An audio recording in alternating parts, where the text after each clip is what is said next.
Good morning friends. 4 अक्टूबर 2024 और के.यू. विश्वनाथ के द्वारा जज किया जा रहा है। कोर्ट ने स्टेटमेंट दिया कि god at least should be kept away from politics. Laddu को एक पॉलिटिकल एंगल में डालने की और हिंदू मुस्लिम विवाद की बीजेपी और जनसेना पार्टी इन तीनों की मिलित सरकार हुई और ऑपोजिशन में वाईएसएल किचन में स्पेशल पात्र है जिसे पट्टू बोला जाता है, उससे बना लाख लड्डू बनाया जाता है। हर 6 मोदी मीडिया और आईटी सेल सिर्फ आपको बेवकूफ बनाने की या बट प्रेजेंट सीएम की भी ऐसे फोटो है, लेकिन उससे कोई वायरल क्यों नहीं कर रहा है? ऐसा क्यों?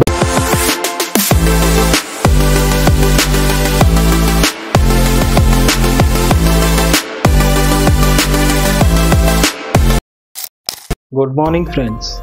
4 अक्टूबर 2024 शुक्रवार के दिन सुप्रीम कोर्ट ने अनाउंस किया कि 5 मेंबर की एसआईटी स्पेशल इन्वेस्टिगेशन टीम बनाया जाएगा, जिसमें 2 member CBI central bureau investigation से, 2 मेंबर स्टेट पुलिस और 1 फूड इंस्पेक्टर को बनाया जाएगा। सुप्रीम कोर्ट की बेंच जो बीआर गवाई और के.यू. विश्वनाथ के द्वारा जज किया जा रहा है। सुप्रीम कोर्ट ने स्टेटमेंट दिया कि god at least should be kept away from politics. ऐसा लग रहा है कि तिरुपति लड्डू को एक पॉलिटिकल एंगल में डालने की और हिंदू मुस्लिम विवाद को बढ़ाने की साजिश किया जा रहा है, क्योंकि पहले वाईएसआरसीपी पार्टी का सरकार था।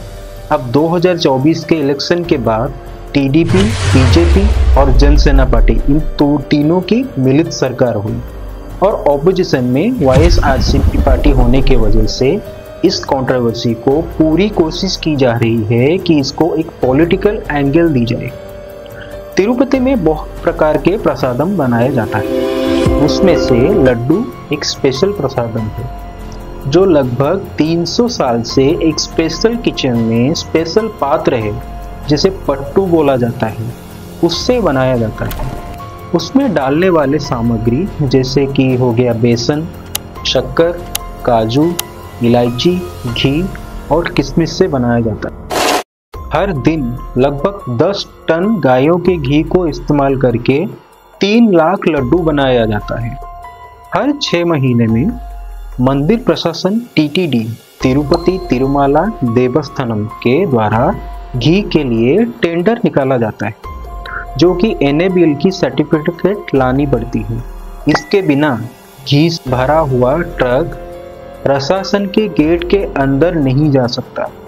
टीटीडी हर टैंकर को 3 बार अपने लैब में एग्जाम करता है। अगर एक भी टेस्ट रिजेक्ट हुआ तो ट्रक को अंदर जाने की परमिशन नहीं दी जाती।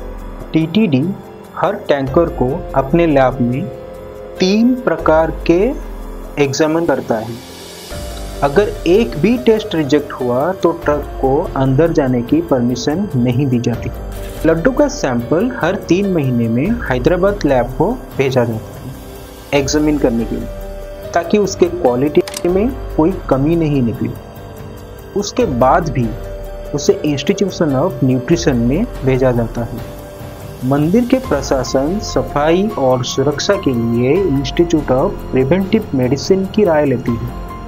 उसके बाद भी मंदिर प्रशासन मैसूर में सेंट्रल फूड टेक्नोलॉजिकल इंस्टीट्यूट की गाइडलाइन के अनुसार चलता है। मंदिर के पास भी हाई क्वालिटी का लैब है, तो कैसे इसमें एनिमल फैट हो सकता है? एनिमल फैट क्या है? कुछ दिनों से तिरुपति में भक्तों के द्वारा प्रसाद के टेस्ट को लेके बहुत कंप्लेन आ रही, तो इस वजह से प्रेजेंट पावर की सरकार उस लड्डू की क्वालिटी चेक करने के लिए उसे गुजरात की लेबोरेटरी को भेज दिया, जिसमें टेस्टेड सैंपल में मिल्क फैट 19.72 से 117.42 था, जो कि प्योर मिल्क फैट से मैच नहीं हो रहा था।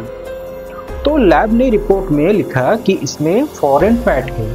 फॉरेन फैट में palm oil, sunflower oil, soybean, ये सब की मात्रा हो सकती है।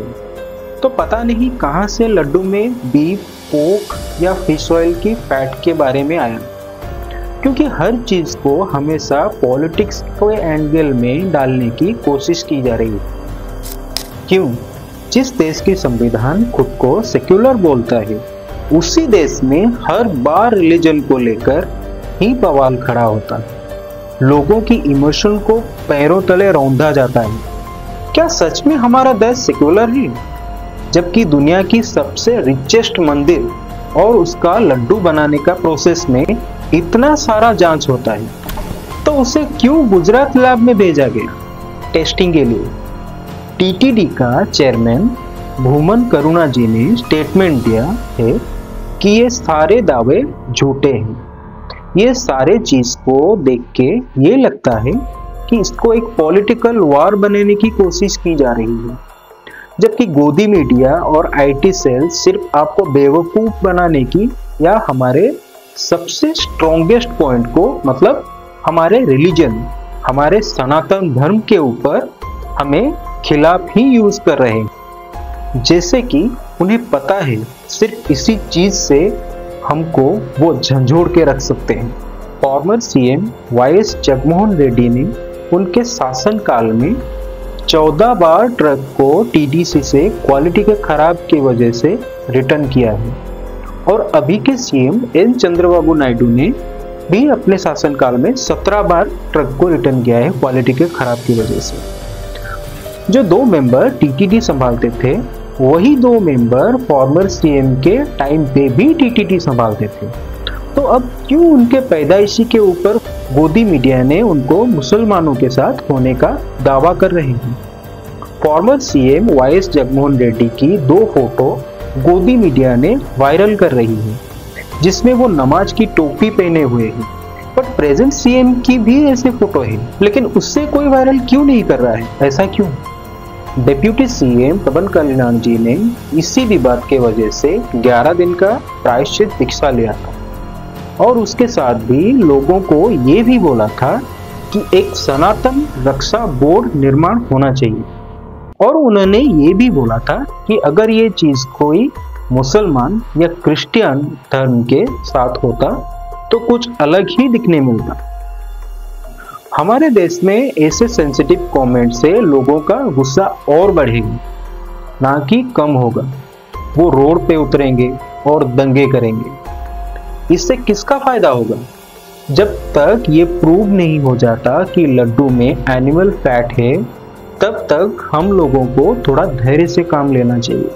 कोई डॉक्टर कभी पुलिस नहीं बन सकता, कोई पुलिस कभी भी किसी पेशेंट को जिंदा नहीं कर सकता।